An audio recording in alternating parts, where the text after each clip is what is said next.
મિત્રો આની અગાઉના ભાગમાં તમે જોયું કે આપણે અવયવની ચાવી કઈ રીતે પાડવી, અવયવ સંખ્યાને અવયવીકરણ કઈ રીતે કરવું, સાથે સાથે લસા અને ગુસા કઈ રીતે મેળવવો તે વિડીયો આપણે જોયા.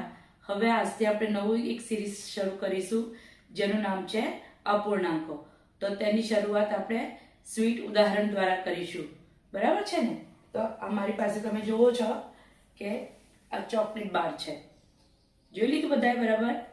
હવે આ ચોકલેટ બારમાં કેટલા ક્યુબ્સ છે તમને ગણતા વાર લાગે એટલે મેં તમને કહી દઉં કે આ 24 ક્યુબ છે. બરાબર?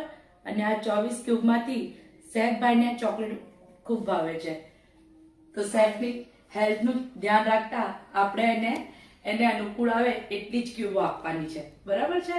તો અહીંયાથી હું સૈફને માંથી આપણે 6 ક્યુબ સૈફને આપ્યા. બરાબર છે મિત્રો?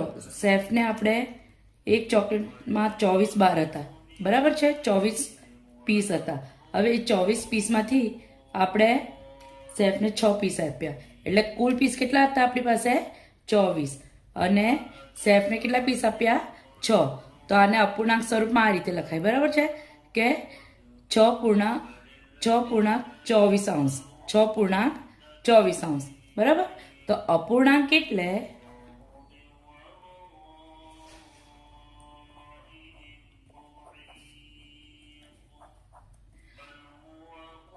કોઈ પણ વસ્તુના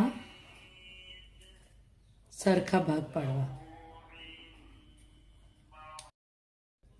તો મિત્રો જોયું આપણે કે ઉપરની સંખ્યાને અંશ કહેવાય, નીચેની સંખ્યાને છેદ કહેવાય.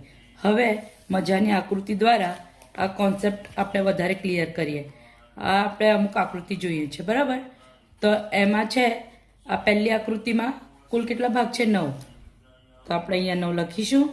અને કેટલા ભાગ આપણે પૂર્યા છે? 1 2 3 ને 4. તો આ 4. બરાબર?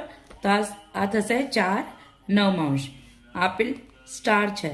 આ સ્ટારના કુલ ભાગ કેટલા છે? 7. જો વસ્તુનો જે કુલ ભાગ હોય તે છેદમાં આવે અને જેટલા ભાગ લેવાના હોય તે ભાગને આપણે ઉપર અંશમાં દર્શાવીશું. તો અહીંયા આપણે 1 2 3 4 ને 5. તો આ વંચાશે 5 સપ્તમાંશ. બરાબર? આપણી પાસે ત્રિકોણ છે. ત્રિકોણના 3 ભાગ છે. એક ભાગ આપણે પૂર્યો છે એટલે 1/3. શું વંચાશે? 1/3.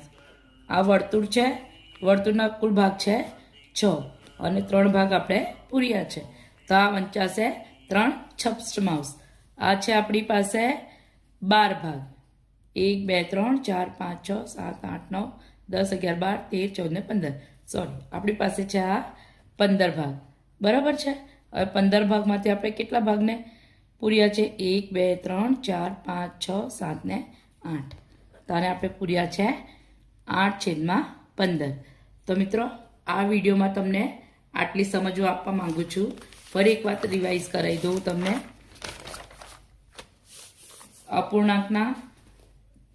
અપૂર્ણાંક એટલે શું? તો કોઈ પણ વસ્તુના સરખા ભાગ પાડવા એટલે અપૂર્ણાંક. આ રીતે પિઝાનું ઉદાહરણ આપ્યું. અપૂર્ણાંકને કઈ રીતે લખાય? ઉપરની સંખ્યાને અંશ કહેવાય, નીચેની સંખ્યાને છેદ કહેવાય. બરાબર છે? અને આ રીતે આકૃતિ તમારી સ્કૂલની બુકોમાં પણ આવશે જ. તો તમને ગણતી વખતે ખૂબ જ મજા પડશે. નેક્સ્ટ ભાગમાં હું તમને મળીશ. બાય.